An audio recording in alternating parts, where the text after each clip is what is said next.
Quiero saludarles a cada uno de ustedes, queridos hermanos y hermanas aquí presentes, a cada uno de ustedes que nos sintonizan a través de esta programación, El Fuerte Clamor. Nuevamente nos encontramos aquí como prometimos en el culto de la mañana. Gracias al Señor que nos permite nuevamente estudiar juntos la palabra de Dios. En esta hora ya oramos previo a la presentación, así que vamos a entrar de lleno entonces para no tomar mucho tiempo al estudio de esta hora, que es una manera de continuación del estudio que este servidor presentó en la hora del culto de la mañana. Recuerden de que estos temas están siendo grabados y siendo subidos simultáneamente al canal El Fuerte Clamor en YouTube y también el ministerio El Fuerte Clamor en Facebook. Quiero decirles que recuerden de compartir estas plataformas con personas que usted conoce, personas tal vez que no son de la fe adventista, o compañeros de trabajo, o hermanos de la iglesia, o tal vez algún familiar suyo. Usted puede compartir estos temas a través de estas plataformas por un mensaje de texto, por WhatsApp, en fin, para que así estas otras personas puedan conocer estos mensajes. También les exhortamos que se suscriba al canal si usted todavía no se ha suscrito, y tocando la campanita y por supuesto activando todas las notificaciones. Recuerden que cuando usted está suscrito, usted va a recibir una notificación a su teléfono móvil o tal vez a su tableta cuando esta señal esté saliendo en vivo o cuando se suba un tema nuevo a nuestro canal, y así usted lo puede ver. Recuerden también que estos temas están siendo puestos en carpetas, o sea, en archivos allí en su teléfono móvil o en su tableta. Si su sistema operativo está en español, usted cuando entra al canal El Fuerte Clamor, usted va a ver en la parte de arriba, va a ver unos encasillados, y si está en español, usted va a buscar el encasillado que dice lista de reproducciones. Cuando usted presiona ahí o le hace un clic ahí a ese encasillado, usted va a ver una lista de carpetas, y esta serie que estamos estudiando está bajo el nombre de la carpeta El Camino al Trono de Dios. Y ahí usted va a encontrar otras carpetas más. Hemos dado temas acerca del santuario, hemos hablado mucho acerca de la justicia de Dios, acerca de la gracia y la ley. Hemos hablado mucho acerca de las profecías de Daniel, profecías como la profecía de las 70 semanas, profecía como la profecía de los 2300 tardes y mañanas. Todo eso está ahí en carpetas o en archivos. Lo único que usted tiene que ir es poco a poco buscando cada carpeta, y así usted puede ver esos temas si usted todavía no los ha visto. Quiero darle la bienvenida aprovechando esta oportunidad para que ustedes puedan gozarse de este estudio en el día de hoy, y también recordarles que si su teléfono o si su sistema operativo, bien sea de la computadora o su teléfono móvil o tableta, está en inglés, porque tal vez usted vive aquí en este país de Norteamérica, pues lo único que usted tiene que ir es al encasillado donde dice playlist, ahí, que es lo mismo, lista de reproducciones en español, y usted le da un clic ahí en playlist, y ahí usted va abriendo cada carpeta, y usted va a ver cada serie, está marcada serie con su nombre respectivamente y el número de videos que hay en cada carpeta. Espero de que estos temas, cuando usted los vean, sean de mucha bendición para su vida espiritual, y espero por supuesto que usted también los comparta con personas que tal vez nunca los han escuchado. Bien, vamos entonces a entrar de lleno a la presentación de esta segunda parte de esta serie, El Camino al Trono de Dios, que la hemos titulado Justificados en su Sangre. Parte número 2. La parte número 1 la presentamos o la pudimos estudiar esta mañana durante nuestro culto divino.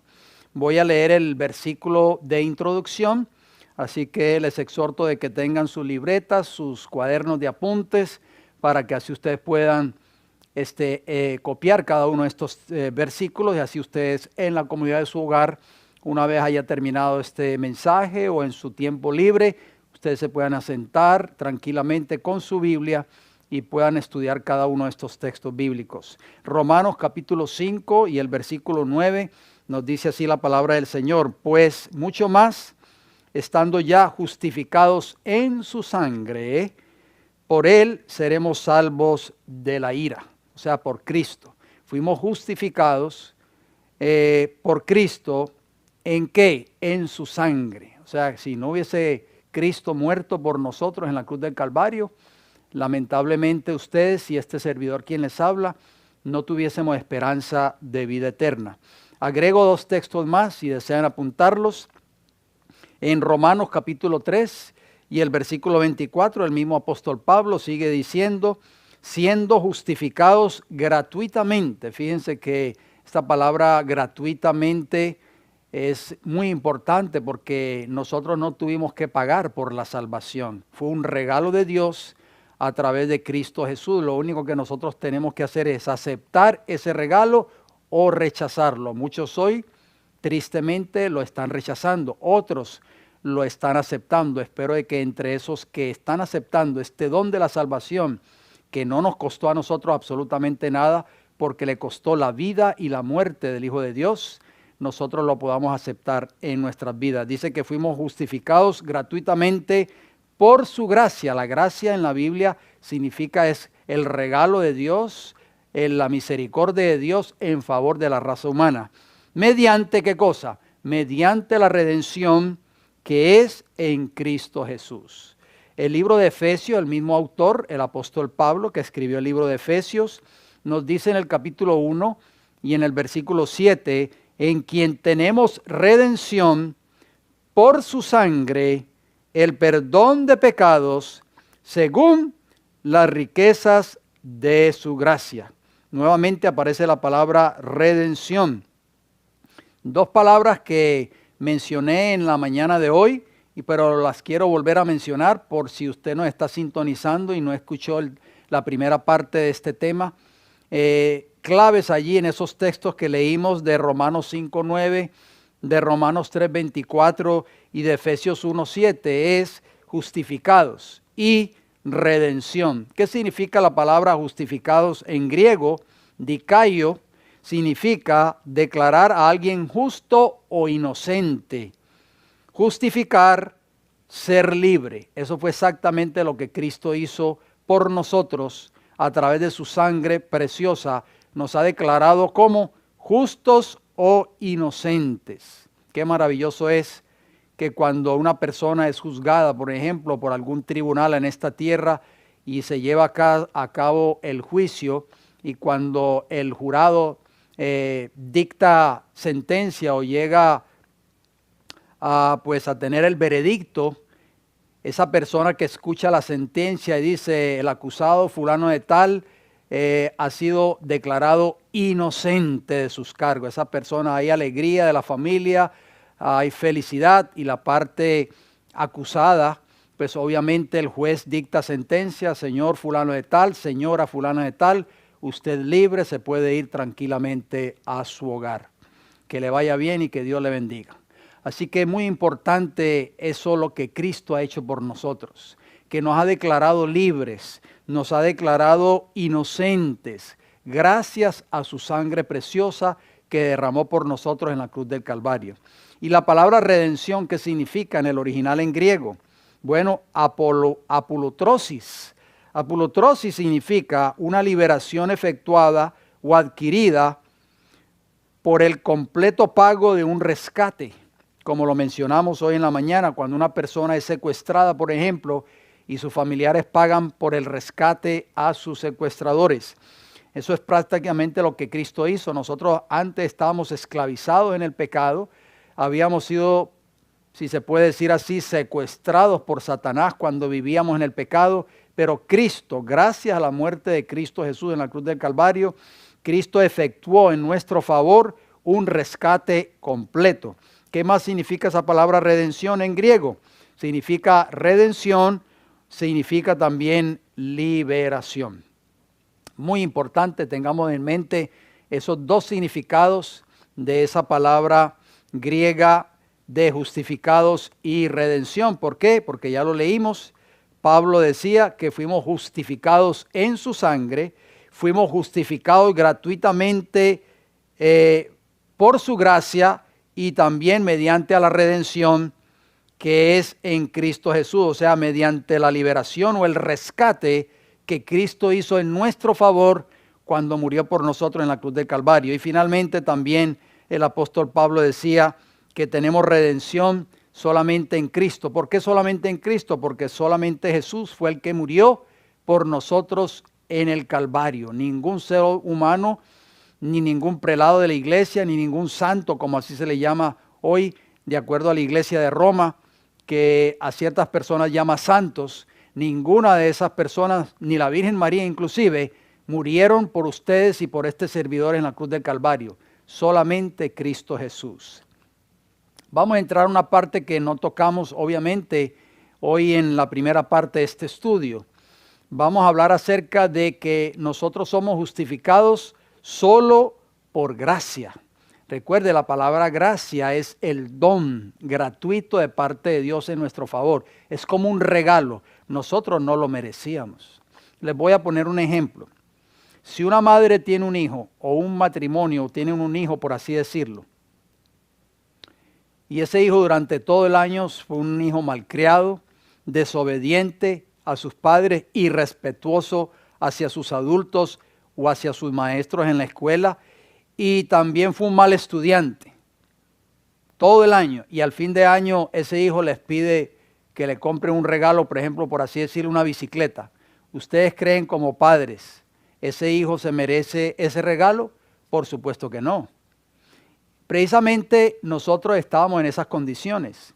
Nosotros vivíamos en pecado, éramos pecadores, pero gracias a la gracia de Dios, o sea, ese regalo inmerecido, aún así Dios entregó a su Hijo Jesucristo para salvarnos a nosotros del pecado. ¿Lo merecíamos nosotros? Por supuesto que no.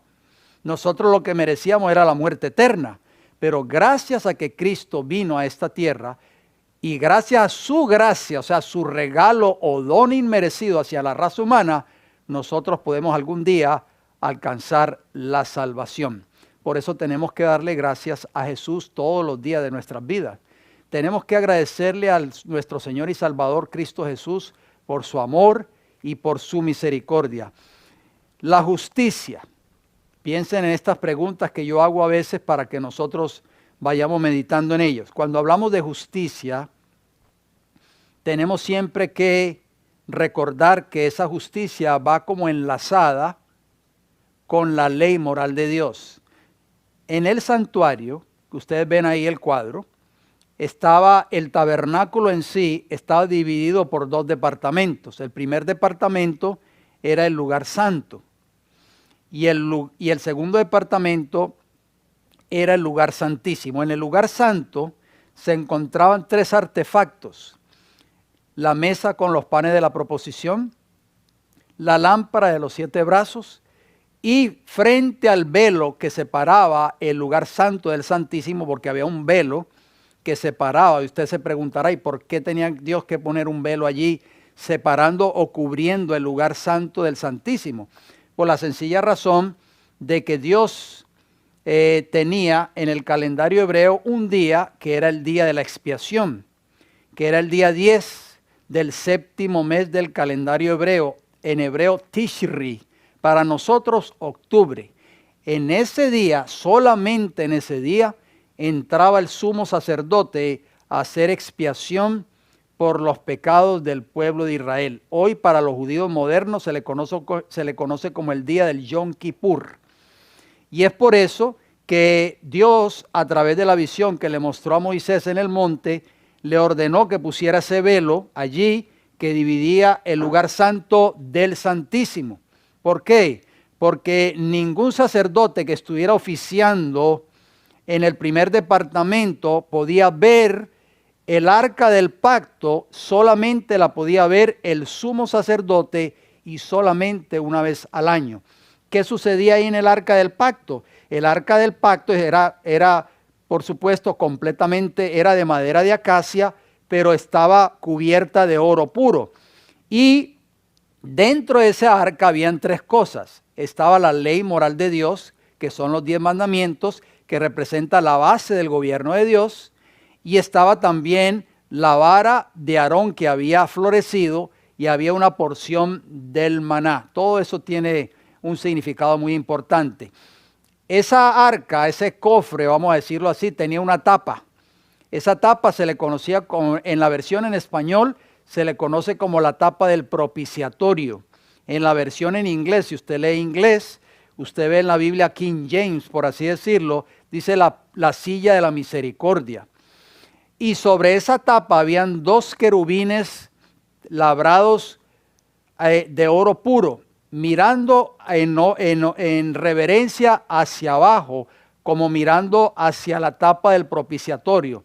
Eso significa que los ángeles en el cielo reverencian la ley moral de Dios, que es la base de su gobierno. Así que cada vez que usted lee en la Biblia la palabra justicia, la mayoría de las veces está relacionada con la ley moral de Dios. Si usted lee el Salmo 119, que dicho sea de paso, si usted no lo ha leído nunca, yo le recomiendo que lea ese salmo. Es el salmo más largo de todos los libros de los salmos. El salmo más largo es el Salmo 119. Y el versículo 172 dice: hablará mi lengua tus dichos, porque todos tus mandamientos son justicia. Así que podemos darnos cuenta que cuando la Biblia habla de justicia, está hablando de la ley moral de Dios. Vuelvo y hago la pregunta: ¿la justicia por las obras o por la gracia? Es una pregunta muy importante. También este servidor ha presentado varias series. Tenemos una serie ahí en el canal, usted puede entrar, donde la hemos titulado La fe y la gracia. Así que le recomiendo que busque esa serie para que usted la pueda ver. ¿Existe alguien que pueda ser justificado por sus propios méritos y obras? ¿Qué ustedes creen, queridos hermanos y hermanas? Estas son preguntas para que nosotros meditemos. Vamos a ver qué nos dice la palabra de Dios. Si ustedes son tan amables y pueden abrir sus Biblias, vamos a buscar en el libro de Romanos, el capítulo 3, y vamos a leer el versículo 20 primeramente. Romanos, capítulo 3, versículo 20. Noten lo que dice la Biblia es clara. Dice: pero sabemos que todo lo que la ley dice, lo dice a los que están bajo la ley. Muy importante, para que toda boca se cierre y todo el mundo quede bajo el juicio de Dios.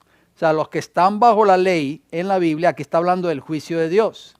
Los que están bajo la ley, porque hay otra persona que se confunden cuando usted habla con personas de otras denominaciones religiosas y saben que usted es cristiano o que usted es cristiana.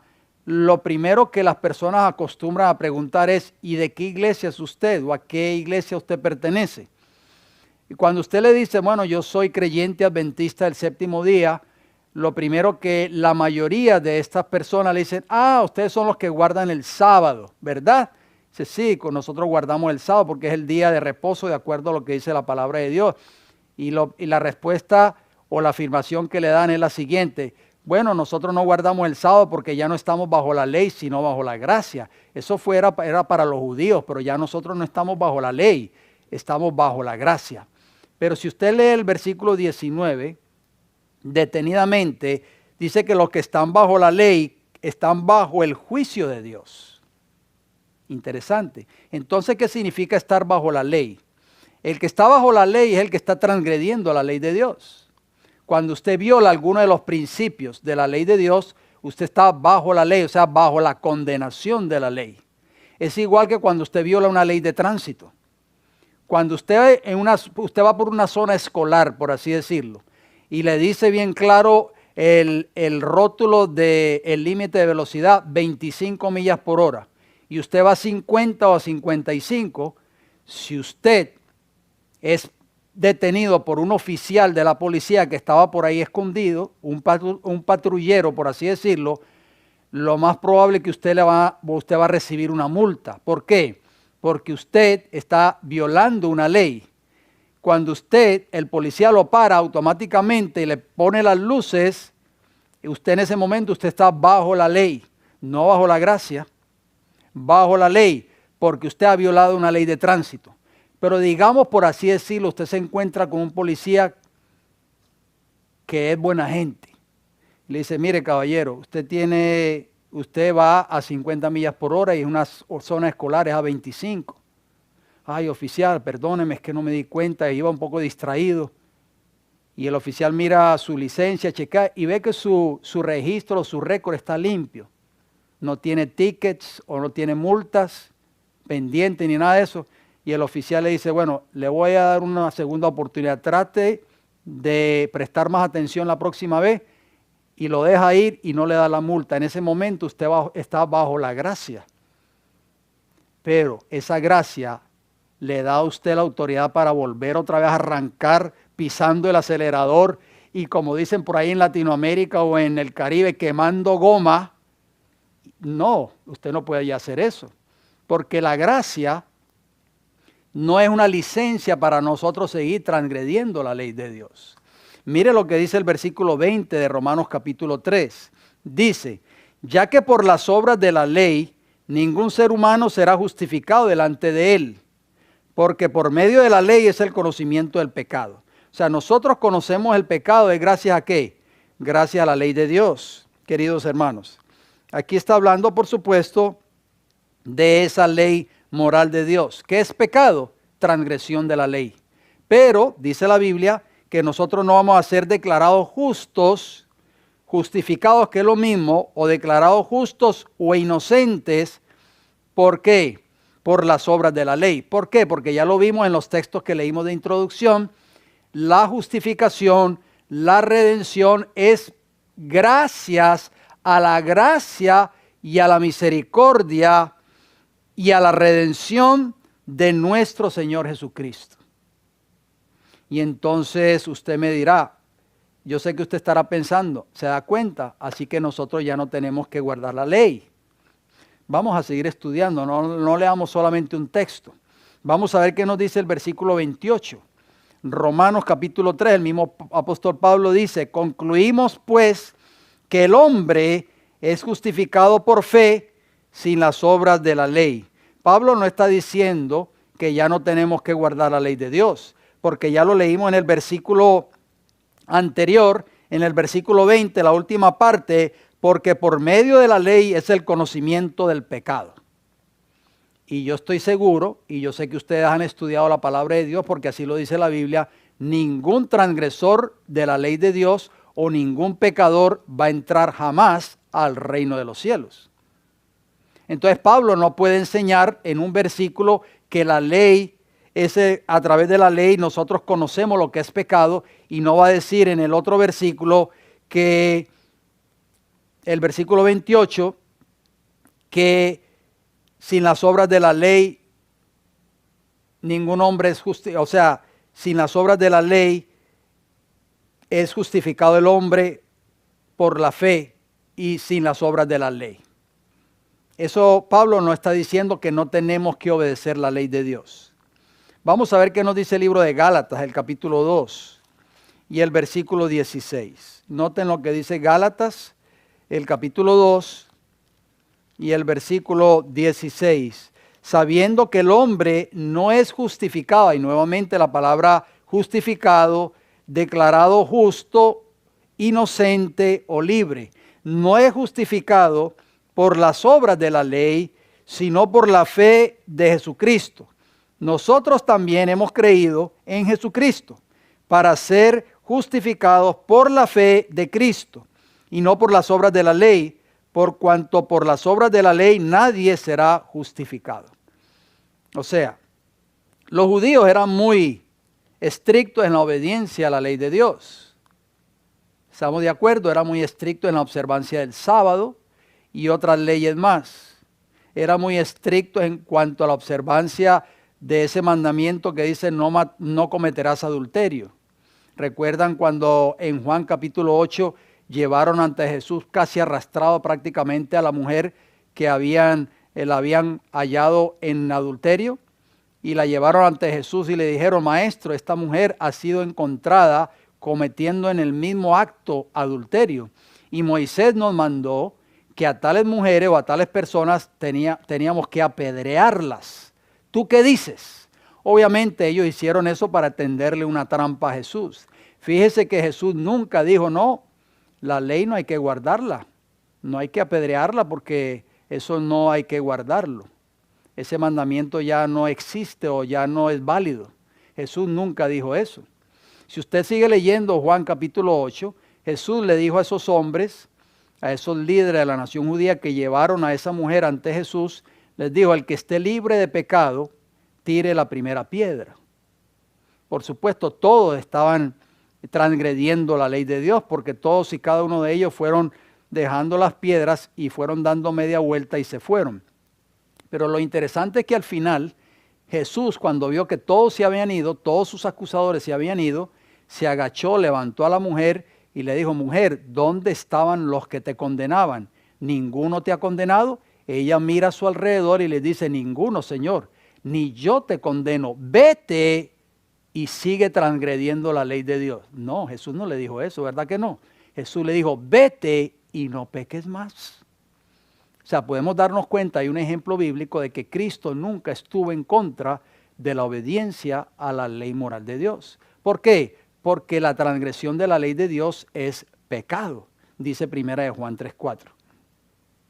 Entonces, de acuerdo a Gálatas 2:16 y de acuerdo a Romanos 3:20 y 3:28, nos dice que ningún hombre ha de ser justificado por las obras de la ley. ¿Qué significa eso entonces? Usted se estará preguntando. Bueno, recuerden, las obras en la vida del creyente o en la vida del cristiano o de la cristiana que está sirviéndole a Dios de todo corazón, representan los frutos del árbol de la obediencia. O sea, un árbol tiene que dar fruto, ¿estamos de acuerdo? Si usted siembra en su casa un árbol de naranjas o de mangos o de cualquier otro fruto, usted espera de que tarde o temprano ese árbol comience a dar frutos. Esas obras son los frutos de obediencia de la verdadera fe en Cristo. Nosotros, si ustedes no lo sabían, vamos a ser juzgados y vamos a recibir la recompensa final de acuerdo a nuestras obras. ¿Sabían ustedes eso? Ya lo vamos a leer en la palabra de Dios. Pero, aún así, en nosotros mismos no hay méritos para obtener la justificación de parte de Dios, lo que decíamos hoy en el tema número 1 de esta serie. Por eso Pablo en Romanos capítulo 3, versículo 10 decía que no hay justo ni aun uno. O sea, no hay ningún ser humano que pueda ser justo delante de Dios con su propia justicia. Para yo ser un día justo delante de los ojos de Dios, queridos hermanos y hermanas, tengo que tener la justicia de Cristo.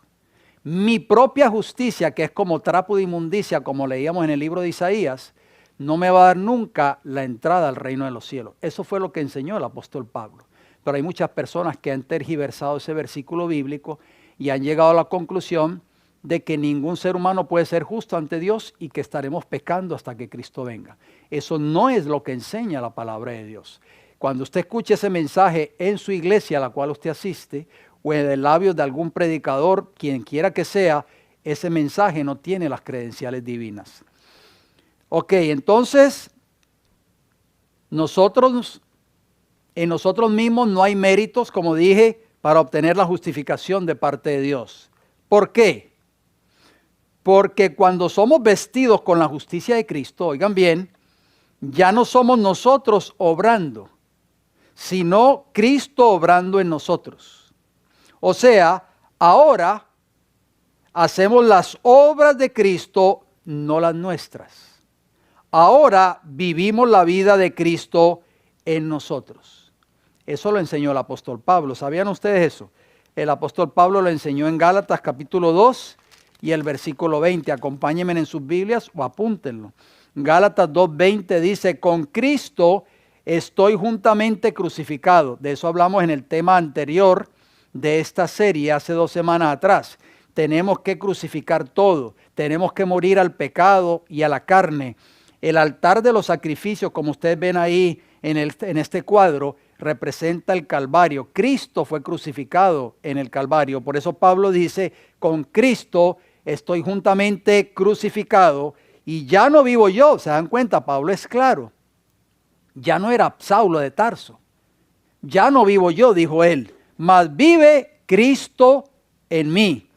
Y lo que ahora vivo en la carne, o sea, en este cuerpo carnal, lo vivo en la fe del Hijo del Hombre o el Hijo de Dios, el cual me amó y se entregó a sí mismo por mí. En otras palabras, ya nosotros cuando entregamos nuestras vidas a Cristo Jesús, decidimos crucificar el pecado o la carne, ya nosotros no vivimos la vida antigua. Por eso Pablo también en 2 Corintios habla del nuevo nacimiento. El que está en Cristo, nueva criatura es.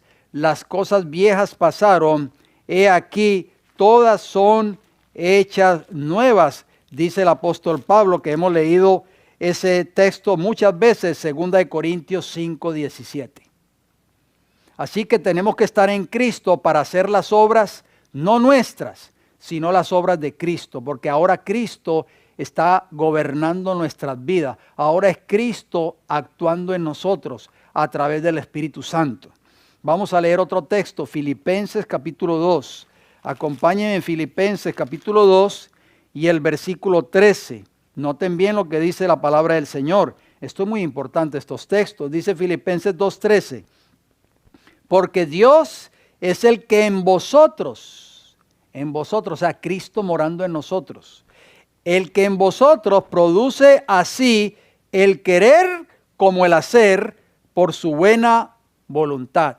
O sea, cuando Cristo mora en el corazón del ser humano, cuando nacemos de nuevo, como lo estudiamos en el tema anterior o en la parte número 1 hoy en la mañana, cuando Cristo mora en tu corazón o en mi corazón, las obras que nosotros hacemos ya no son las nuestras, sino las de Cristo obrando en nuestro favor. O sea, la deidad morando en nuestros corazones. El apóstol Pablo abundó mucho en cuanto a esto. Por eso el Evangelio, si nosotros lo entendemos a cabalidad, como lo enseña las Sagradas Escrituras, es una experiencia maravillosa. Vamos a ver qué nos dice el libro de Efesios. Un poquito hacia atrás de Filipenses está el libro de Efesios, capítulo 3, versículos 17 y 19. Noten bien el lenguaje del apóstol Pablo. Filipenses, capítulo 3, versículo 17 dice, para que habite Cristo por la fe en vuestros corazones. ¿Qué significa habitar? Morar o vivir. Cuando usted renta una casa, por así decirlo, con su familia, o compra una casa, y se muda a esa casa que bien sea rentó o compró, ¿qué empieza usted a hacer ahí? Empieza a habitar en esa casa, o sea, a vivir en esa casa. Usted con su esposa o con sus hijos o con su familia. ¿Estamos de acuerdo?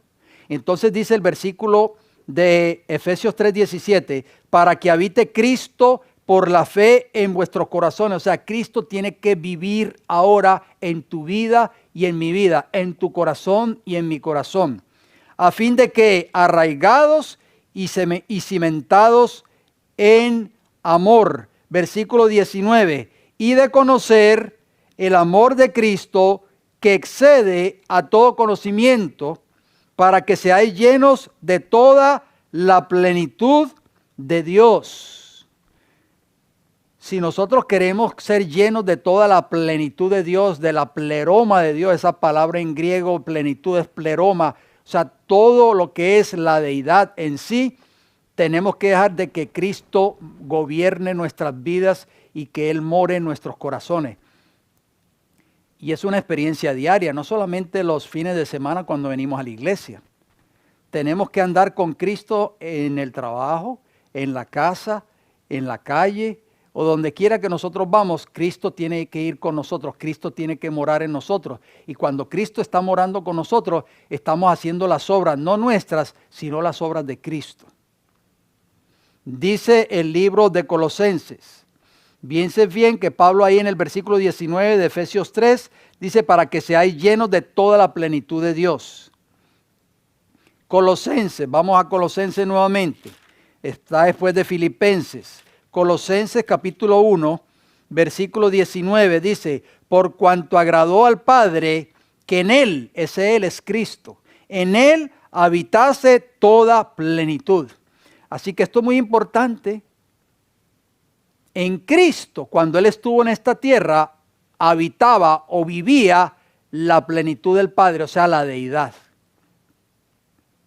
Qué importante eso, o sea, vivía en Cristo el Padre y el Espíritu Santo. Vivían constantemente en Cristo, por eso Cristo pudo vivir una vida de obediencia perfecta a su Padre Celestial. Eso es lo que dice el apóstol Pablo en Efesios 3:19, para que seamos llenos de toda la plenitud de Dios.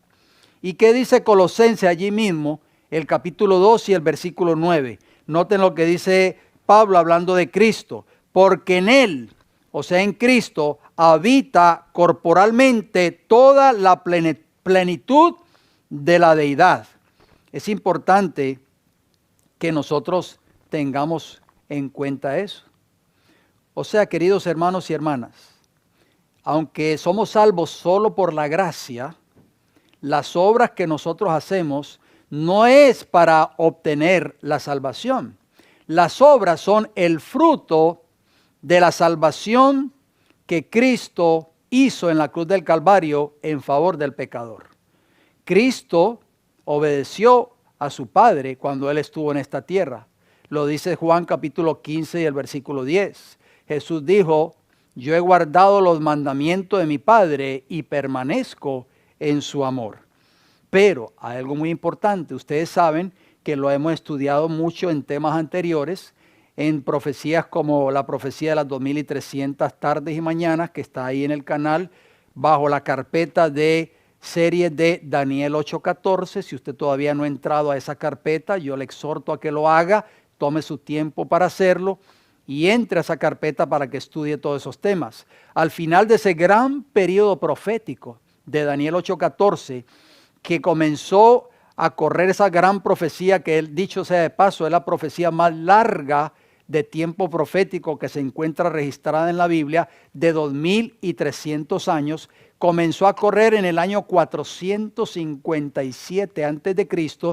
y terminó en el año 1844 de nuestra era. Ahí se cumplieron los 2300 años o 2300 tardes y mañanas.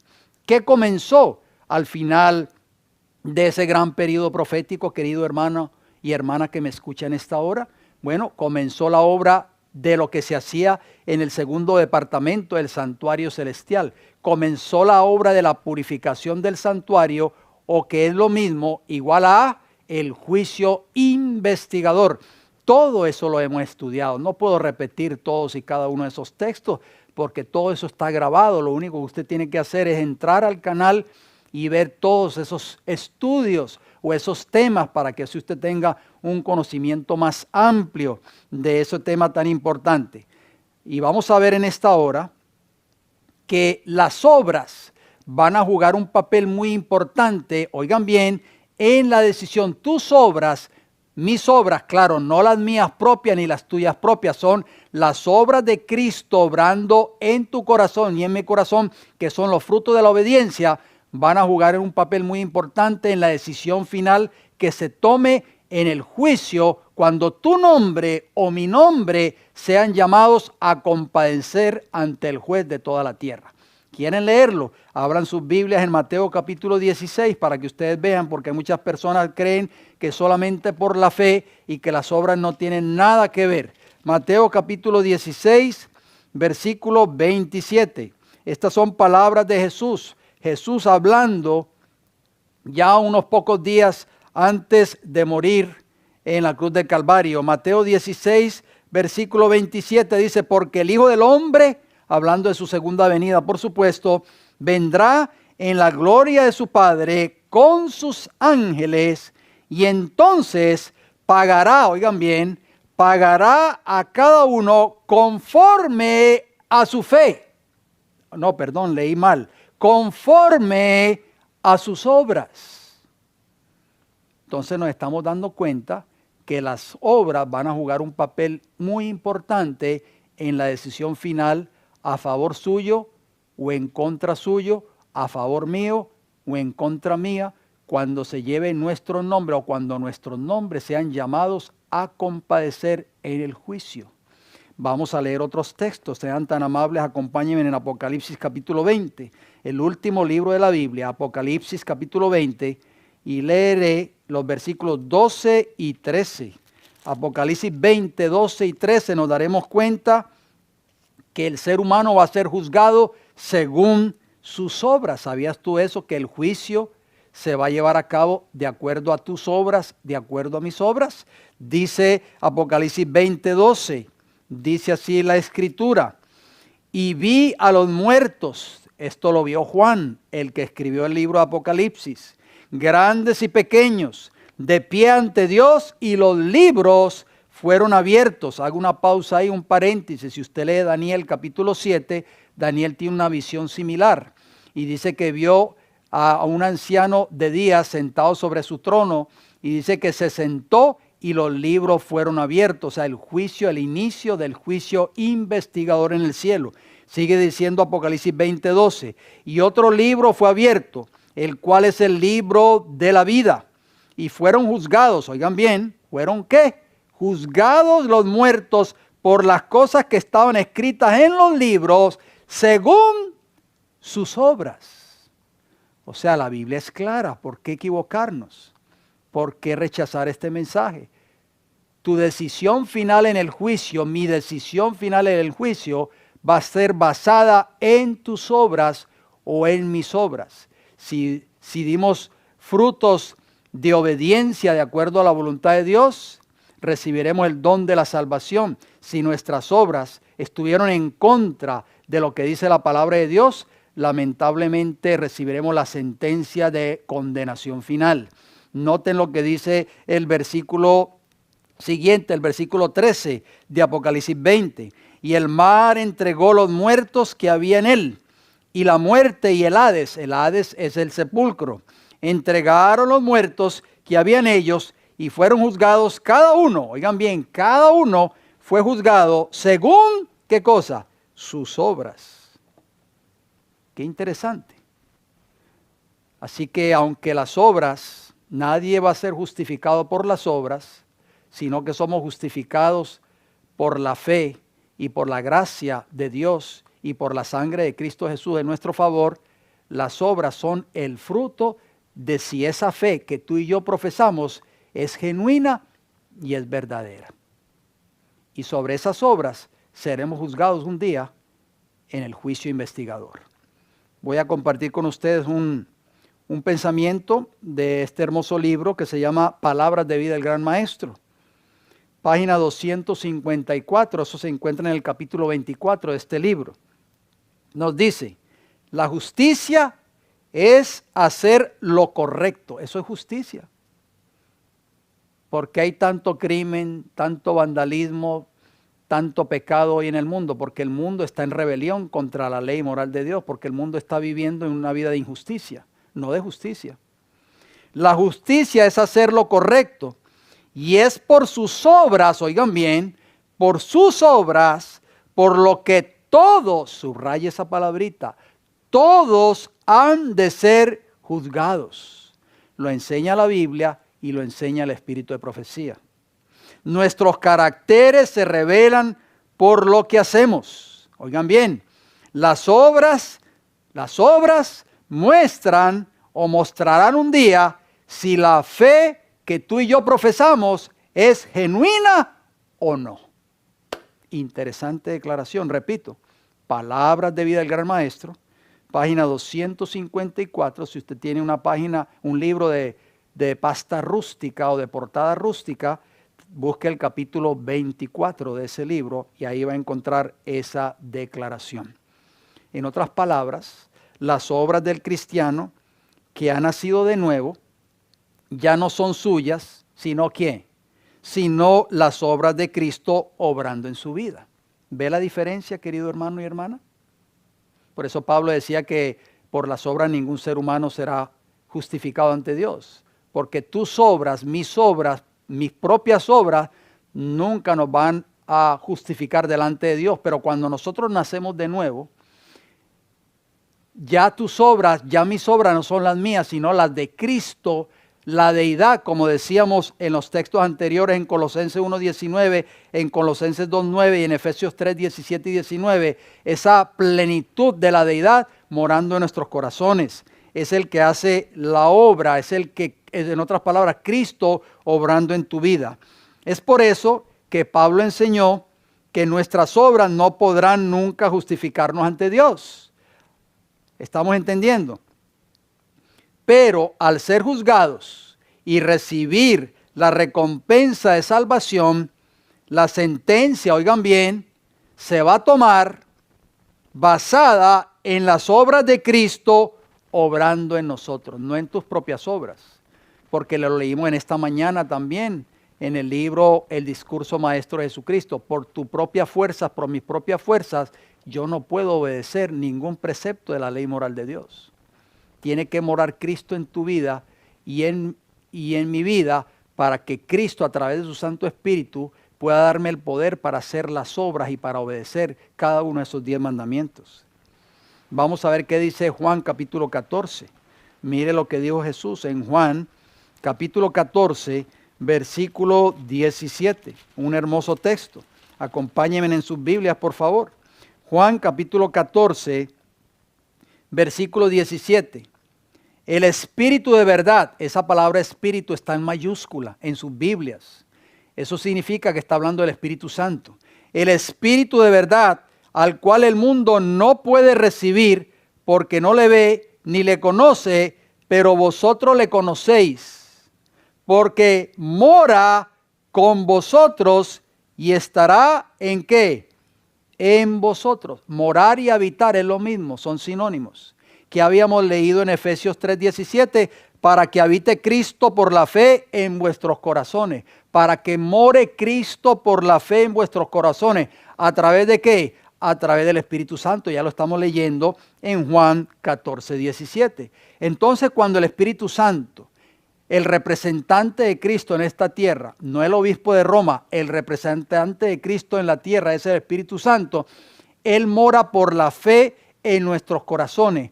Y Él nos da el poder para hacer las obras que le agradan a Dios. O sea, para obedecer su palabra, para obedecer sus mandamientos. Dice que mora en vosotros y estará en vosotros. Por supuesto, si nosotros permitimos que Cristo entre a tu vida. Porque Él no puede obligar a nadie. Él no puede obligarte a ti o obligarme a mí a que tú lo dejes entrar en tu vida. Por eso cada vez que leemos Apocalipsis, siempre muchos de mis temas me gusta terminar con Apocalipsis 3:20. ¿Por qué? Porque Apocalipsis 3:20 dice, he aquí yo estoy a la puerta, dice Jesús, y llamo. Si alguno oye mi voz y abre la puerta, entraré a él y cenaré con él y él conmigo. O sea, entrará una comunión íntima Cristo con nosotros, pero Cristo entrará solamente a tu corazón y a mi corazón a través del Espíritu Santo, como lo estamos leyendo aquí en Juan 14:17, es si nosotros le abrimos la puerta de nuestros corazones. Muchos hoy que dicen ser cristianos, que inclusive van a sus iglesias, no quieren todavía abrirle completamente la puerta a Jesús. ¿Por qué? Porque no han hecho una entrega completa a Jesús de sus pecados, de su vida mundanal. No han crucificado todavía el mundo, el pecado o la carne. O sea, esa puerta Jesús no va a entrar cuando usted no le da acceso completamente, que Cristo tome control de su vida y de su corazón. ¿Qué dice Juan 14, versículo 23? Allí mismo, Juan 14, 23, ¿qué dice? Respondió Jesús y le dijo, el que me ama, mi palabra guardará. Oigan bien, el que me ama. Si me amáis, guardad, ¿qué cosa? Mis mandamientos, digo Juan 14, 15. O sea que el verdadero cristiano que dice que ama a Cristo, ese cristiano va a obedecer la ley moral de Dios. Dice, el que me ama, mi palabra guardará, o sea, obedecerá a la palabra de Dios. Estas son las obras de justicia que habla la Biblia, queridos hermanos. pero ya no somos nosotros, porque yo por mi propia fuerza no puedo obedecer la ley de Dios. Yo por mi propia fuerza no puedo ser fiel a Dios, o obedecer su palabra, o guardar su palabra. Tiene que morar Cristo en mi vida para que Él me dé el poder a través de su Santo Espíritu para yo poder hacer las obras de Dios. Por eso que cuando yo sea juzgado en el cielo, por la gracia de Dios, y Dios me permite mantenerme firme hasta el fin, obedeciendo su palabra y obedeciendo su santa y bendita ley, yo voy a ser juzgado por las obras, pero no por mis obras, sino por las obras de Cristo que vivió y moró y habitó en mi corazón toda mi vida cuando yo estuve aquí en esta tierra. Sigue diciendo Juan capítulo 14, versículo 23, la última parte.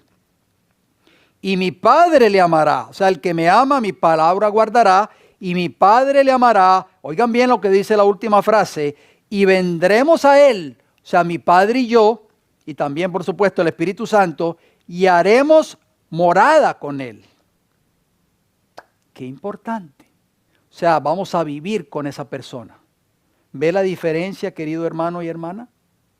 Cuando Cristo vive en tu vida, cuando Cristo vive en mi vida, cuando Cristo toma posesión de esta casa espiritual que soy yo, de este templo, de esta casa.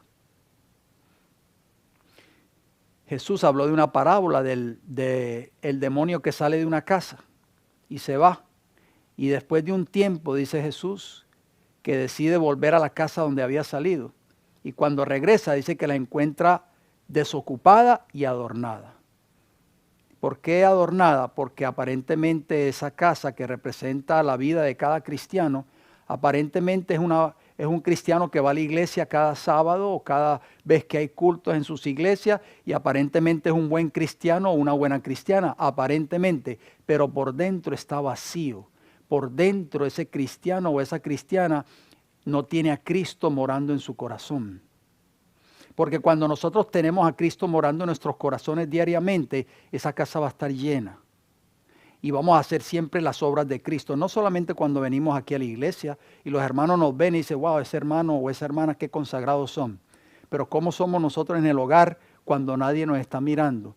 Cuando el pastor no nos está mirando. O cuando los líderes de la iglesia no nos están mirando. ¿Cómo somos nosotros en el trabajo, delante de nuestros compañeros de trabajo, cuando no nos mira la esposa o el esposo, o cuando no nos miran nuestros hijos? ¿Y qué hace ese demonio cuando encuentra la casa desocupada y adornada? Dice que va y busca otros 7 demonios y vienen y moran nuevamente a esa casa. Dice que las cosas que hacía antes, las postreras, son peores que las primeras. Necesitamos, queridos hermanos y hermanas, dejar que Cristo tome control de nuestras vidas, o de lo contrario, no podremos nunca hacer las obras de Cristo, nunca podremos vivir una vida de justicia y terminaremos perdiéndonos en el tiempo del fin. Bueno, entonces vamos a ir terminando este estudio. Vamos a hablar un poquito acerca de los resultados y frutos de la justificación.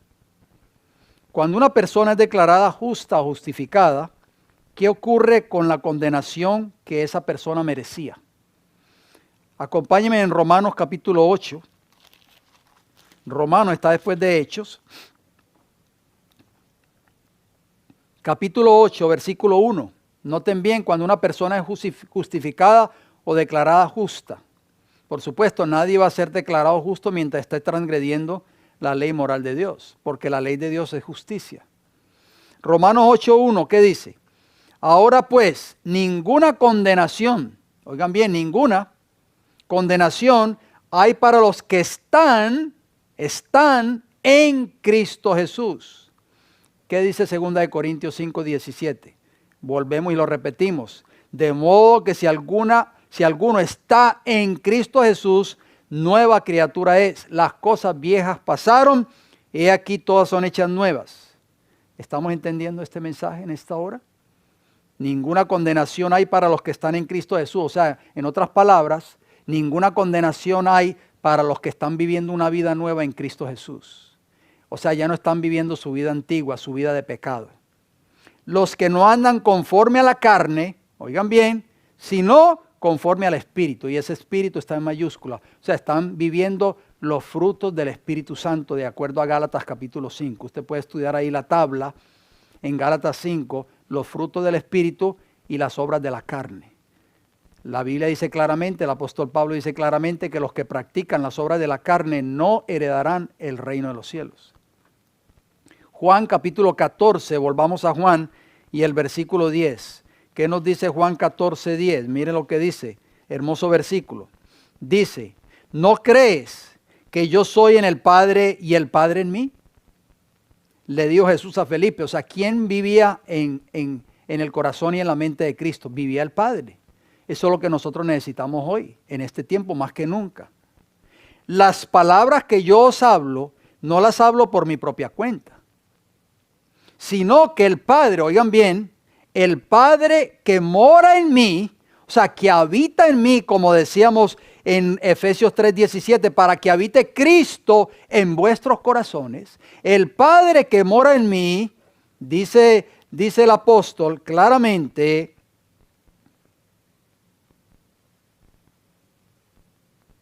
¿hace qué? Hace las obras.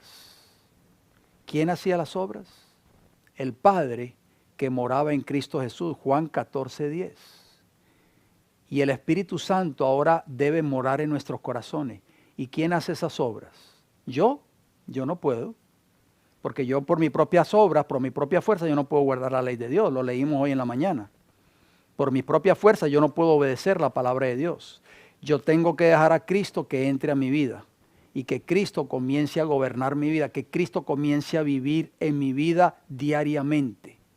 Para que Él pueda a través de su Santo Espíritu hacer las obras.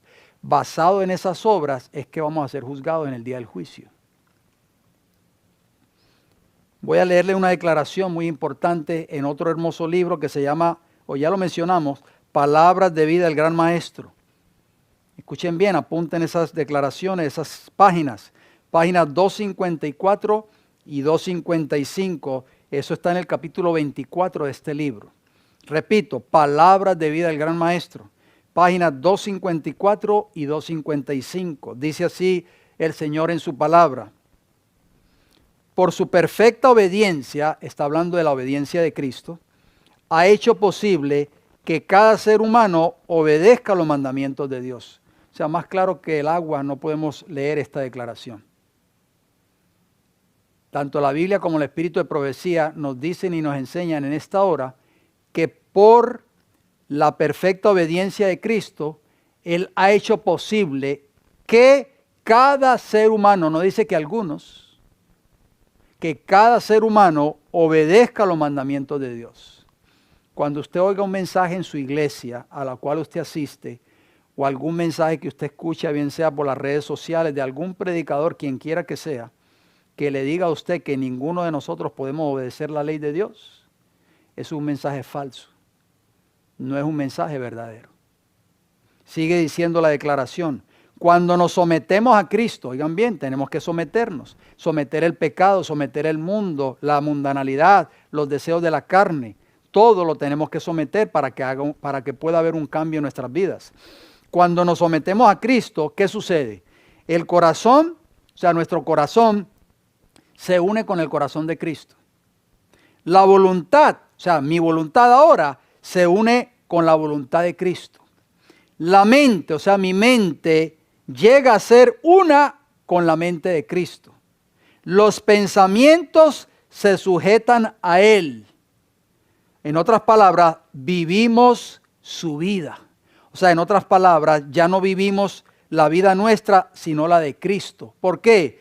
Porque el yo ya fue crucificado, como decía Pablo en Gálatas 2:20. No vivo yo, sino que vive Cristo en mí. Esto es lo que significa estar vestidos con el manto de su justicia. Entonces, cuando el Señor nos mira, o sea, cuando Dios nos mira, Él no ve el vestido de hojas de higuera. Él no ve mi propia justicia, como estudiamos hoy en la mañana, que es como trapo de inmundicia, de acuerdo al profeta Isaías. Él no mira mi propio vestido de hojas de higuera, no mira la desnudez. Hay una iglesia en Apocalipsis capítulo 3, versículo 17, que es desnuda, porque necesita la justicia de Cristo, la iglesia de la Odisea. Y Él no mira la deformidad del pecado, sino, ¿qué cosa? Sino que mira el carácter de Cristo en nosotros. Mira el manto de la justicia de Cristo, que es ¿qué? Que es la perfecta obediencia a la ley de Jehová. ¿Estamos entendiendo? Satanás sigue diciendo, había afirmado que era imposible para el hombre obedecer los mandamientos de Dios. Él lo ha venido afirmando desde que cayeron nuestros primeros padres allí en el Edén. Y es cierto, oigan bien, es cierto que con nuestra propia fuerza, o sea, con nuestra propia justicia, no podemos obedecerlos. Eso es claro, tenemos que dejar sentado esto claramente. Pero Cristo vino en forma humana, oigan bien, y por su perfecta obediencia, ¿por su qué? Por su perfecta obediencia, porque el Padre moraba en él, ya lo acabamos de leer en Juan 14:10. Por su perfecta obediencia probó que la humanidad y la divinidad combinadas, o sea, unidas, pueden obedecer cada uno de los preceptos de Dios. Alabado sea el nombre del Señor.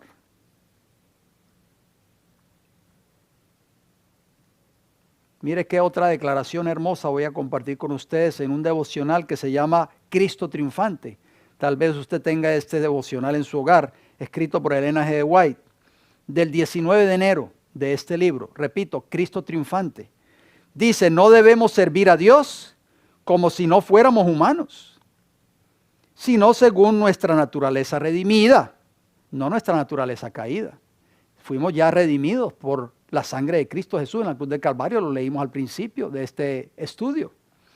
Dice que debemos servir a Dios según nuestra naturaleza redimida por el Hijo de Dios, por la justicia de Cristo. Oigan bien, ¿la justicia de quién? De Cristo, no la suya, no la mía. Por la justicia de Cristo seremos perdonados, número 1, y estaremos en pie ante el Señor como si nunca hubiésemos pecado. Qué hermosa declaración. Hemos de volvernos con fe a Jesucristo y manifestar nuestro amor a Dios obedeciendo sus mandamientos.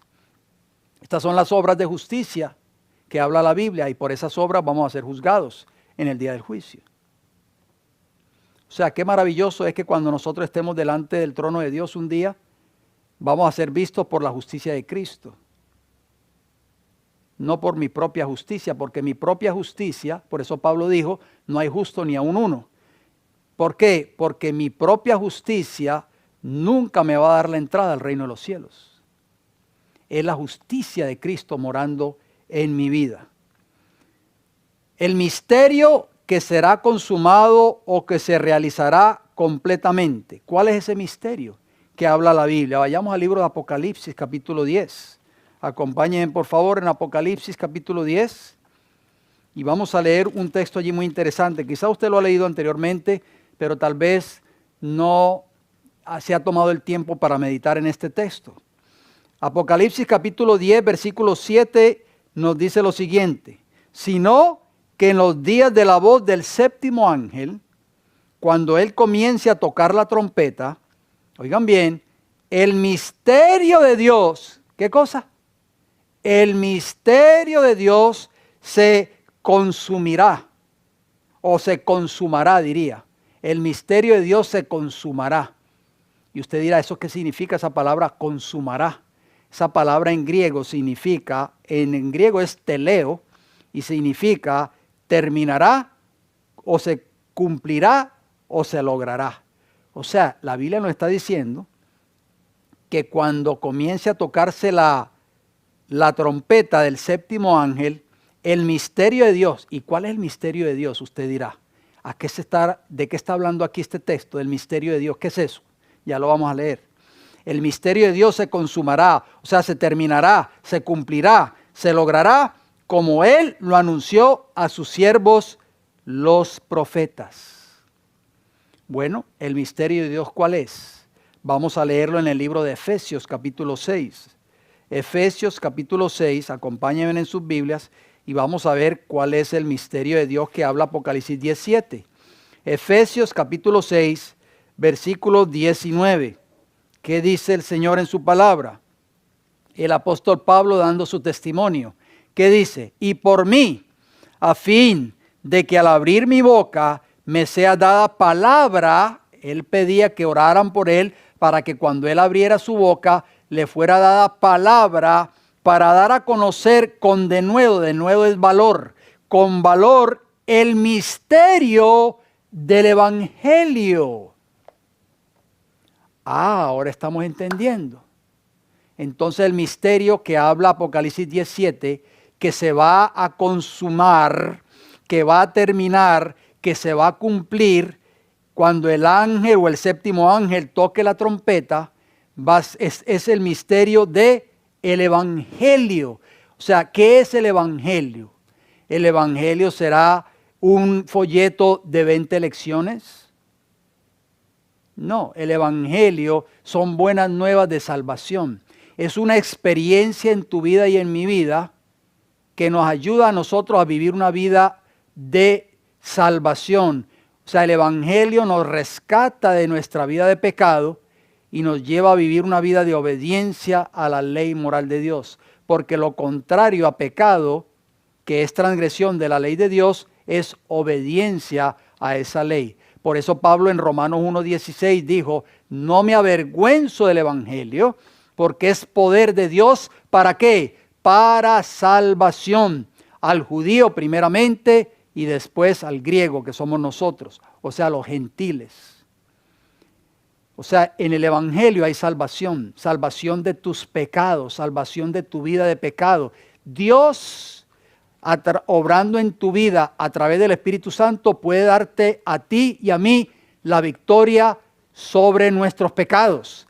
Pero eso es si nosotros le abrimos completamente de par en par esa puerta a Cristo Jesús.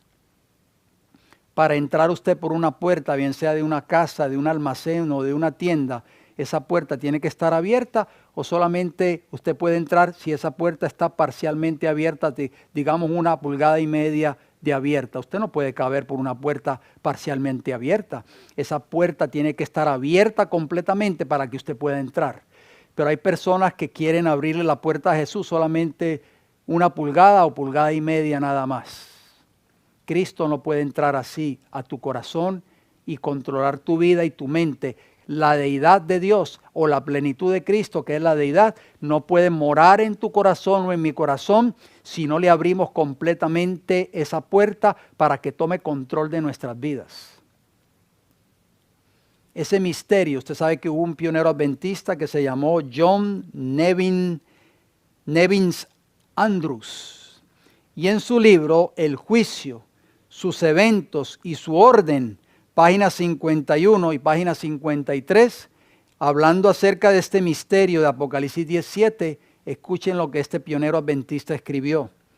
En los días, es decir, los años del comienzo de la voz del séptimo ángel, la obra de la gracia del ser humano habrá terminado, como dice Apocalipsis 17. Esto, como hemos visto, implica el cierre de la inmensa obra de nuestro sumo sacerdote. O sea, cuando la gracia se cierre en el cielo, cuando Cristo termine su obra de intercesión por el ser humano en el santuario celestial, en el lugar santísimo, ya no habrá más oportunidad de salvación para ningún ser humano en esta tierra. También requiere la proclamación de las advertencias finales a la humanidad. Por eso Dios ha dado un último mensaje de misericordia, el mensaje de los 3 ángeles de Apocalipsis 14. Sigue diciendo este pionero adventista, John Nevins Andrews. El sonido del séptimo ángel comienza, por lo tanto, con la apertura de ese juicio investigador que termina con el tiempo de prueba humano, que determina el borrar los pecados de los vencedores, no de los que no venzan, los vencedores, que los considera dignos del mundo venidero, que pone fin al sacerdocio de Cristo y que da testimonio de la terminación de la predicación del Evangelio de la gracia de Dios. ¡Wow! ¡Qué maravillosa esta declaración! Por eso dice la Biblia en Apocalipsis 17 que en los días de la voz del séptimo ángel, cuando este ángel comience a tocar la trompeta, el misterio de Dios se consumará. O sea, terminará y cumplirá o logrará su objetivo. ¿Cuál misterio? El Evangelio. Pero solamente va a lograr ese objetivo, se va a cumplir en la vida de los que aceptaron ese Evangelio y fueron salvos de todos sus pecados. Los que lo rechazaron, no se va a cumplir en la vida de ellos. Vamos a ver qué nos dice Romanos capítulo 1. Esto lo leímos en el primer tema de este día, la parte número 1, pero lo volvemos a leer nuevamente. Romanos capítulo 1, para que nos demos cuenta lo que esto significa. Romanos 1, versículo 17, hablando Pablo, el apóstol Pablo, este gran apóstol de Jesús, en el versículo 17, hablando del Evangelio. Noten lo que escribió. Porque en el Evangelio, que ya sabemos que es el misterio de Dios, de acuerdo a Efesios 6, 19, y es el misterio que habla Apocalipsis 17, porque en el Evangelio la justicia de Dios se revela por la fe y para fe. Como está escrito, mas el justo por la fe vivirá. Les digo algo muy interesante.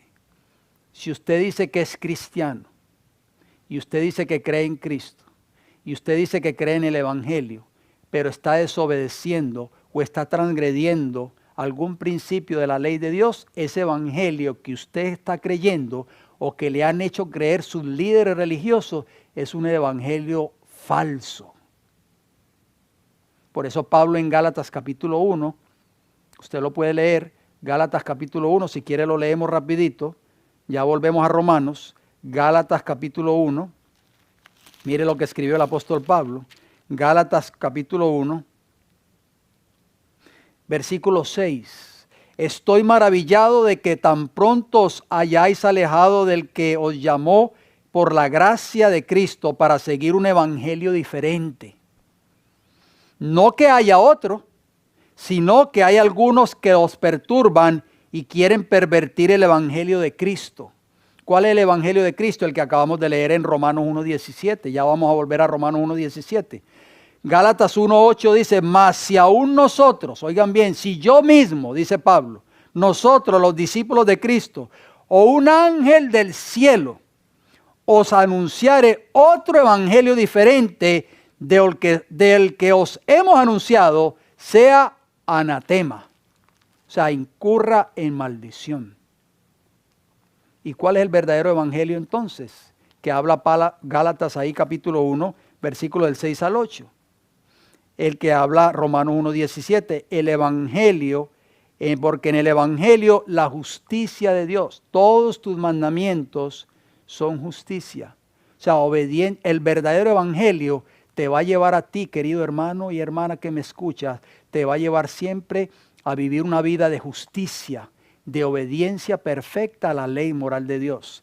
Dice, porque en el evangelio la justicia de Dios se revela. Eso tú lo vas a revelar en tu vida. Por eso dice Jesús en Mateo 24, este evangelio va a ser dado por testimonio. Se revela por fe, justificados por la fe, como decía en Romanos 5:1. Y para fe, como está escrito, mas el justo por la fe vivirá. O sea, la verdadera fe es la que va a dar frutos de obediencia a Dios. Muy importante. Vamos a leer otra cita de otro pionero adventista que se llamó Alonzo Trevier Jones, como se le conoce en inglés, A.T. Jones, que fue uno de los mensajeros que Dios usó para traer el maravilloso mensaje de la justificación por la fe, junto con el doctor Waggoner o el pastor Waggoner. Por eso estos dos mensajeros, Waggoner y Jones, fueron los que trajeron este maravilloso mensaje en el Congreso de Minneapolis, Minnesota, de la Conferencia General en 1888. Tenemos una serie, dicho sea de paso, ahí en nuestro canal, titulada Lo que todo adventista debe saber sobre 1888. Noten lo que este pionero adventista escribió en su libro, titulado El Camino Consagrado, página 119. Dice así, hablando de Apocalipsis 17, el misterio de Dios que se va a consumir al final del tiempo cuando el séptimo ángel comience a tocar su trompeta. La terminación del misterio de Dios es la terminación de la obra del Evangelio. Oigan bien. Y el fin de la obra del Evangelio es, preste mucha atención a este lenguaje, esto era lo que creían todos los adventistas en ese entonces, todos los pioneros adventistas, la hermana White, su esposo y todos estos pioneros adventistas, esto era lo que se predicaba cada sábado en cada iglesia adventista en ese entonces. Pregunto, ¿se estará predicando este mismo mensaje hoy en el pueblo profeso de Dios? Dice este pionero, y el fin de la obra del Evangelio es, primero, la eliminación de todo vestigio de pecado, número 1, y el traer la justicia eterna. Cristo completamente formado, que hablábamos hoy en la mañana, tenemos que nacer de nuevo. Cristo tiene que formarse en nosotros, así como se forma una criatura en el vientre de una mujer. Cristo fue completamente formado dentro de cada creyente, solo Dios manifestado en la carne de cada creyente en Jesús. Esto era lo que creía la iglesia adventista en ese entonces. Esto fue lo que siempre se enseñó, que el misterio que habla Apocalipsis 17 y que habla Efesios 6:19, que tiene que ver con la terminación del Evangelio, es la eliminación de todo vestigio de pecado. O sea, victoria absoluta sobre el pecado. Pero si usted escucha de su pastor o escucha de un predicador famoso de fama internacional que estaremos pecando hasta que Cristo venga, es el evangelio que habla Pablo en Gálatas 1, del 6 al 8, que es un evangelio espurio y que es anatema. ¿Qué dice Efesios capítulo 3, versículo 19? Efesios capítulo 3, versículo 19. Mire lo que dice el apóstol Pablo. Tenemos que conocer a Cristo. Y de conocer el amor de Cristo, que excede a todo conocimiento, para que seáis llenos de toda la plenitud de Dios. No solamente Cristo fue lleno de la plenitud del Padre. Todos nosotros tenemos que ser llenos de la plenitud de Dios para poder hacer las obras de justicia que demanda la ley moral de Dios. Efesios capítulo 4, allí mismo, y el versículo 13, noten lo que dice, Efesios 4:13, dice así, hasta que todos, ¿cuántos dice ahí? ¿Todos o algunos? No, el pastor sí, pero yo no. No, la Biblia no dice algunos, dice hasta que todos, estoy leyendo Efesios 4:13, hasta que todos lleguemos a la unidad de la fe y del conocimiento del Hijo de Dios. Leíamos en Efesios capítulo 3 y el versículo 19, y de conocer el amor de Cristo, hasta que todos lleguemos a la unidad de la fe y del conocimiento del Hijo de Dios, a un varón perfecto, a la medida de la estatura de la plenitud de Cristo. Ahí está la plenitud de Cristo. Esa pleroma tiene que morar en nosotros hasta que lleguemos a la estatura de Cristo Jesús. Cuando ese misterio sea consumado, entonces nosotros seremos sellados para vida eterna, para la gloria y la honra de Dios. Voy a terminar con una cita del Espíritu de Profecía en un devocional que se llama A fin de conocerle. Página 179 y página 184. Dos páginas diferentes. La 179 es del 20 de junio y la 184 es del 25 de junio. Ustedes pueden apuntar las fechas por si su libro tal vez es un poco diferente en cuanto a las páginas de mi libro. Yo les doy las páginas que yo tengo en mi libro, pero muchas veces si el libro es de pasta rústica o pasta blandita, puede ser que varíen las páginas. O tal vez las personas que tienen los escritos del Espíritu de Profecía en sus computadoras también puede tal vez diferenciar las páginas. Por eso les doy la fecha, 20 y 25 de junio. Escuchen esta hermosa declaración. Cristo le permitió a Judas que fuera miembro de la iglesia. ¿Por qué? a pesar de su carácter codicioso y avaro. ¿Por qué dejó Jesús que Judas formara parte de esa iglesia primitiva, de los primeros 12 apóstoles? Bueno, tenía algunas características, o sea, Judas tenía algunas características que podrían haber sido usadas para la gloria de Dios, pero no trató de vencer los defectos de su carácter. Solo Judas no respondió a la instrucción divina. Qué interesante. Y así va a suceder en el tiempo del fin, tristemente. No todos los profesos cristianos van a responder a la instrucción divina. No todos van a estar dispuestos a entregarle todos sus defectos de carácter a Cristo Jesús. No todos van a abrir completamente esa puerta y no todos van a dejar de que Cristo more, la plenitud de Cristo more o habite en sus corazones. Yo les hago una pregunta a ustedes. ¿Está Cristo intercediendo por toda la raza humana? Porque muchas personas me dicen, no, Cristo está intercediendo por todo el mundo. ¿Será verdad eso? Vamos a ver qué nos dice la Biblia. El libro de Hebreos, que ahí habla mucho acerca del sumo sacerdocio de Cristo Jesús en el cielo. Hebreos capítulo 7, versículo 25. Noten lo que dice Hebreos 7, 25.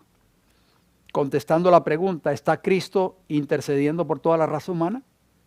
¿Qué dice Hebreos 7, 25? Por lo cual puede también salvar perpetuamente, está hablando de Cristo, el único que puede salvar es Jesús, puede salvar perpetuamente a los que por Él se acercan a Dios, o sea, a los que por Él, por Cristo, se acercan a Dios, viviendo siempre para interceder por ellos. O sea, ¿por quién está intercediendo Jesús ahora mismo en el cielo? Dígame, por favor, de acuerdo a este versículo. A los que están dispuestos a acercarse a Dios. Los que no quieren acercarse a Dios o que no quieren aceptar las condiciones del Evangelio, Cristo no puede interceder por ellos. O no puede interceder por ellos. Solo 11 de los 12 discípulos fueron transformados a la imagen de Dios y estarán en el reino de los cielos. ¿Sabían ustedes eso? Así lo dice Apocalipsis 21:14. Apocalipsis 21:14 dice Juan, y el muro de la ciudad tenía 12 cimientos, y sobre ellos los 12 nombres de los 12 apóstoles del Cordero. Si Judas se perdió porque terminó ahorcándose, entonces ¿quién reemplazará ese nombre de Judas allá en el cielo? Muchos hermanos me han dicho, no, tiene que ser el apóstol Pablo. ¿Será el apóstol Pablo? Eso nos daremos cuenta cuando lleguemos al reino de los cielos. ¿Quién será el número 12 que reemplazará el nombre de Judas? Porque Judas no va a estar en el cielo. Aunque el deseo de Dios es que todos los hombres sean salvos, oigan bien, de acuerdo a 1 Timoteo 2:4, no todos aceptarán el don de la salvación ni llegarán a alcanzar la estatura de la plenitud de Cristo. Ojalá que entre esos todos nos encontremos ustedes y este servidor quien les habla.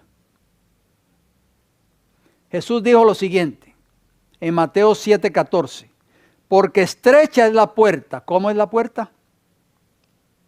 Estrecha. ¿Y quién es esa puerta? Es Cristo. Jesús dijo en Juan 10, yo soy la puerta. Porque estrecha es la puerta, o sea, Cristo en el Evangelio, por supuesto, el Evangelio de Cristo, y angosto el camino que lleva a la vida. Oigan bien, y pocos son los que entran por ella. No, perdón, leí mal. Pocos son los que la hallan. Interesante, esos detalles no los podemos dejar pasar por alto. Porque la Biblia no me dice, y pocos son los que entran por esa puerta. No, dice que pocos son los que la hallan. De acuerdo a Mateo 7:14. Eso se nos viene a la mente, ¿qué texto? Mateo 13:44. Mire lo que dice Mateo 13:44. Cristo narró una parábola muy interesante. Mateo 13, versículo 44. La parábola del tesoro escondido. ¿Qué dice Mateo 13:44? ¿Qué decía Mateo 7:14? que estrecha es la puerta y angosto el camino que lleva a la vida o a la salvación. Y pocos, no dice muchos, pocos son los que la hallan. Recuerden que esa puerta representa a Cristo y esa puerta son las nuevas de salvación que Cristo vino a traer a esta tierra. ¿Y por qué dice que son pocos los que la hallan? Noten lo que dice Mateo 13:44, hablando del tesoro escondido. Además, el reino de los cielos, ¿el reino de qué? De los cielos es semejante a un tesoro escondido en un campo. Cuando la Biblia habla del reino de los cielos, está hablando del evangelio. Hagamos una pausa ahí. Marcos capítulo 1. Fíjense bien, el reino de los cielos es el evangelio, si ustedes no lo sabían. Por eso Jesús le dijo a Pilato cuando estaba en el pretorio ante Pilato: mi reino no es de este mundo. Yo no vine a establecer un reino terrenal, yo vine a establecer un reino espiritual. O sea, vine a establecer la semilla del evangelio en el corazón de los seres humanos. Marcos 1, versículo 14 dice: después que Juan fue encarcelado, Jesús vino de Galilea predicando el evangelio del reino de Dios. El reino de los cielos es semejante a un tesoro escondido, decía Mateo 13:44. ¿Qué sigue diciendo Marcos 1:15? Diciendo: el tiempo se ha cumplido. Se había cumplido la profecía de Daniel de las 70 semanas. El tiempo se ha cumplido y el reino de Dios se ha acercado. Arrepentíos y creed en el evangelio. Volvamos a Mateo 13, versículo 44. Repito, además, el reino de los cielos que ya vimos es el evangelio. Es semejante a un tesoro escondido en un campo. ¿Por qué es un tesoro el evangelio? Porque son buenas nuevas de salvación. El cual un hombre halla. ¿Qué decía Mateo 7:14? La puerta que lleva al cielo y el camino que lleva al cielo o a la vida eterna es angosto, y son pocos los que lo hallan o los que la hallan esa puerta. Y entonces aquí Mateo 13:44 dice: el cual un hombre halla ese tesoro escondido que es el evangelio y lo esconde de nuevo. Y gozoso por ello va y vende todo lo que tiene. Si tenía 2 fincas, si tenía 3 fincas, si tenía un terreno con 100 yardas de tierra o con 50 cuerdas de terreno o lo que sea, va y vende todo lo que tiene y compra aquel campo. Halló el tesoro escondido que es el evangelio. Por eso Jesús dijo: el reino de los cielos es semejante a un tesoro escondido, que cuando lo haya, esa persona que lo encuentra, ese verdadero evangelio que usted está escuchando en esta hora, vende todo lo que tiene, está dispuesto a deshacerse de todo lo que lo ata a usted a esta tierra, sea casas, trabajos, sea lo que sea cualquier placer mundanal, está dispuesto a deshacerse de todo, a venderlo todo para comprar ese campo donde está ese tesoro escondido. Por eso es que son pocos los que hallan este evangelio. ¿Por qué? Porque quieren vivir otro evangelio. Quieren vivir un evangelio acomodadizo. Quieren vivir un evangelio y quieren decir que son cristianos, pero viviendo como el mundo vive, practicando las obras que practica el mundo. Quieren decirle al Señor: Señor, yo creo en ti, Señor Jesús, pero déjame vivir este evangelio que a mí me gusta más. Porque este evangelio que tú presentas en la Biblia es muy fuerte, exige mucho, hay que renunciar a muchas cosas. A mí me gustan estos ídolos acariciados, a mí me gusta este pecadito escondido. Yo te prometo que voy a ir a la iglesia todos los sábados y cada semana, y cada vez que hay un culto voy a estar allí, Señor. Cada vez que hay semana de oración voy a estar ahí, Señor. Cada vez que hay una campaña voy a estar ahí, Señor. Te prometo que voy a ser fiel en estudiar la lección de escuela sabática todos los días. Te prometo, Señor. Pero la Biblia dice que son pocos los que hallan este tesoro escondido. ¿Por qué? Porque son pocos los que están dispuestos a seguir las condiciones que es el evangelio eterno, Apocalipsis 14:6, que están en este maravilloso libro. Por eso son pocos en el tiempo del fin que se van a salvar. Tristemente, Dios quiere que todos sean salvos, pero no todos están dispuestos a seguir esa condición. Termino con 2 textos más. Santiago capítulo 1, versículo 18, que nos dice: Él, o sea Dios, de su voluntad, nos hizo nacer por la palabra de verdad, para que seamos primicias de sus criaturas. ¿A través de qué podemos nacer de nuevo? A través de la palabra de Dios. Y esta palabra nos presenta las condiciones. Esta palabra nos dice que tenemos que renunciar a pecados acariciados, escondidos, o a ídolos acariciados. Y muchos hoy no están dispuestos a renunciar a esos ídolos. No están dispuestos a renunciar a la mundanalidad. No están dispuestos a renunciar a las cosas de este mundo. Y es por eso que son pocos los que hallan este verdadero evangelio o este verdadero tesoro escondido. Apocalipsis 3:20, ¿qué nos dice? Lo conocemos de memoria ese texto.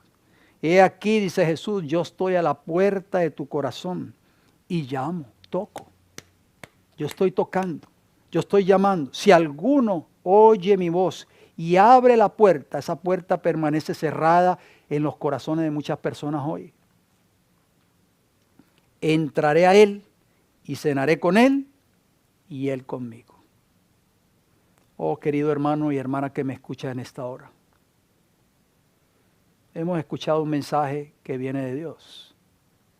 No es un mensaje que viene de mis propios labios. Es un mensaje divino para esta hora. Es un mensaje de vida o muerte. Cristo Jesús puede cambiar tu vida. Él cambió mi vida. Y Cristo Jesús puede hacer esa obra en tu vida. Si deja que Cristo entre a tu corazón. Si estás dispuesto a abrirle completamente la puerta de tu corazón. Mientras tú no estés dispuesto a abrirle esa puerta completamente, Cristo jamás entrará. Porque Él no puede forzar la entrada. Él no va a empujar esa puerta.